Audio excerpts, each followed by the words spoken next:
तारक मेहता का उल्टा चश्मा भी बंद नहीं होगा, लेकिन आज के वक्त वो इतना डाउनफॉल पे है कि बंद होने की कगार पे है। वो है महंगाई और बेरोजगारी।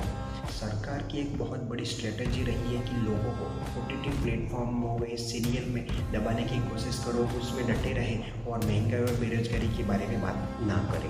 वीक के लिए अगर जो सोशल मीडिया बंद कर दिया जाए तो हमारी स्थिति बेरोजगारी और महंगाई की वजह से बांग्लादेश से भी बुरी हालत हो जाएगी, ये मैं आपको गारंटी के साथ कह सकता हूँ।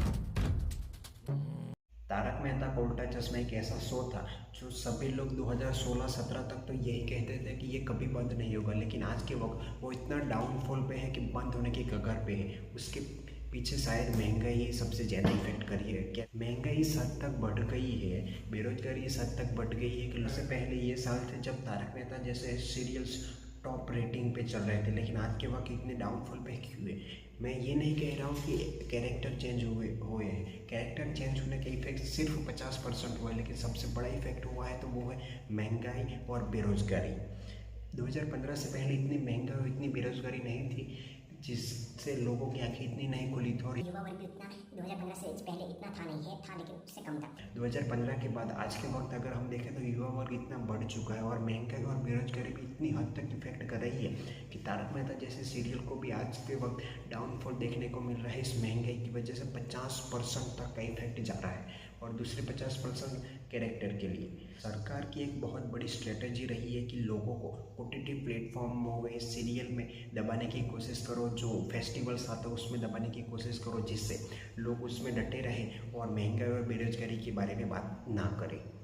एक वीक के लिए अगर जो सोशल मीडिया बंद कर दिया जाए तो हमारी स्थिति बेरोजगारी और महंगाई की वजह से बांग्लादेश से भी बुरी हालत हो जाएगी, ये मैं आपको गारंटी के साथ कह सकता हूँ। करंट गवर्नमेंट बोल रही है कि हम 2047 तक हम विश्व पटल पे बैठ जाएंगे और यूएन में हमारा बहुत बड़ा डंका बजने वाला है। चलो 2047 तक अगर भारत देश विकसित हो भी जाता है फिर भी कोई भी फ़ायदा नहीं है, क्योंकि किसी भी देश को अगर जीडीपी बढ़ानी है, किसी भी देश को अगर आगे ग्रो करना है तो सबसे बड़ी यहाँ पर दिक्कत आती है लोगों की माथादीठ आवक। अभी भारत की माथादीठ आवक सिर्फ 3000 है और जबकि अमेरिका की 30,000 है।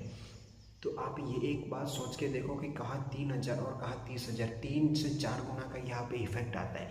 जब लोगों की माथादीठ आवक बढ़ेगी तभी किसी भी देश की जीडीपी और किसी भी देश अच्छे से ग्रो कर पाएगा। भारत जैसे देश में माथादीठ आवक तब बढ़ेगी जब उसमें जॉब्स क्रिएट होंगे, अपॉर्चुनिटीज़ बढ़ेंगी और जो छोटे छोटे स्टार्टअप्स है, छोटे छोटे बिजनेस है, उसमें भी सरकार का साथ सहयोग होगा और वो आगे बढ़ेगा। हालांकि अभी की सरकार कुछ ऐसे कदम ले रही है जिससे छोटे छोटे उद्योग से छोटे छोटे स्टार्टअप्स को अच्छे से सपोर्ट मिल पाए और वो आगे बढ़ पाए। और लेकिन 2011 से 2018 के बीच का जो रिपोर्ट आया था उस रिपोर्ट में एक बात कॉमन कही गई है कि भारत में करीब हर साल 3000 से भी ज़्यादा स्टार्टअप शुरू होते हैं। उसमें से सिर्फ 100 स्टार्टअप से ऐसे होते हैं जो ग्रो कर जाते हैं और 100 स्टार्टअप से ऐसे होते हैं जो टिक जाते हैं। यानी कि 2500 से भी ज़्यादा बिजनेस जो एक साल में शुरू होते हैं वो शुरू होते ही 2 से 3 महीने में ख़त्म हो जाते हैं। क्यों? भारत के पास स्किल नहीं है, लोगों के पास स्किल नहीं है, फिर वो अनपढ़ है या एजुकेशन में कोई दिक्कत है। एजुकेशन में कोई दिक्कत नहीं है, सभी लोगों के पास स्किल है। अगर स्किल ना होती तो आज गूगल का CEO, माइक्रोसॉफ्ट का CEO, यूट्यूब का CEO भारत का नहीं होता।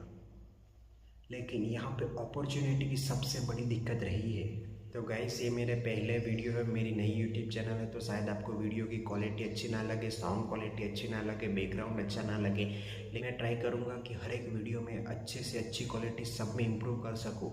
बस आपको मुझे साथ सहकार चाहिए। आप मेरे चैनल पर नए हो तो जल्दी से सब्सक्राइब कर दो, लाइक कर दो और मुझे इसी तरह से सपोर्ट करते रहो। बहुत अच्छी क्वालिटी, बहुत अच्छे साउंड सिस्टम, बहुत अच्छे बैकग्राउंड के साथ वीडियो बनाएंगे और पूरी डिटेल में हम जानेंगे कि किस तरह से महंगाई बेरोजगारी देश को इफेक्ट करेगी और आज का युवा वर्ग भारत का क्या कर रहा है और किस कगार पे है।